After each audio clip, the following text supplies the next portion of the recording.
বলছি কাকিমা, এখানে খাওয়ার দোকান কোথায় আছে? খাওয়ার দোকান ওই যে সামনে। আমি তো এখানে নতুন, জানি না, চলো না একটু দেখিয়ে দিবে। ঠিক আছে চলো তাহলে দেখিয়ে দিচ্ছি। ঠিক আছে, বসো। कुछ हो गया कुछ पहली पहली এই দোকানটায় খেয়ে নাও যা খাওয়ার। তুমি একটা খাও। না না খাবনি। আরে একটা খাও না।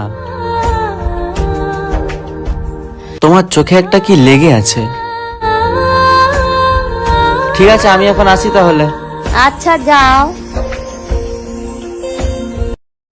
ওই তোর একটা ভিডিও ভাইরাল হয়েছে দেখুন না এই দেখ না এই ভিডিওটা। আপনি কি এই পিকটাকে ভালোবাসেন? তাহলে লাইক সাবস্ক্রাইব করা লাগবে না। আর যদি কাবাকরটাকে ভালোবাসে থাকে তাহলে লাইক সাবস্ক্রাইব অবশ্যই করবেন। আর যদি কিছুই না করেন তাহলে বুঝে নেব আপনি এইটা।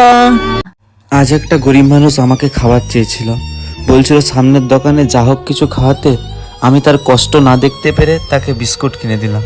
বিস্কুট খেতে না খেতেই তার চোখে কান্না চলে এলো, কিন্তু ওটা ছিল খুশির কান্না, কারণ সে অনেক দিন না খেয়ে কাটিয়েছিল।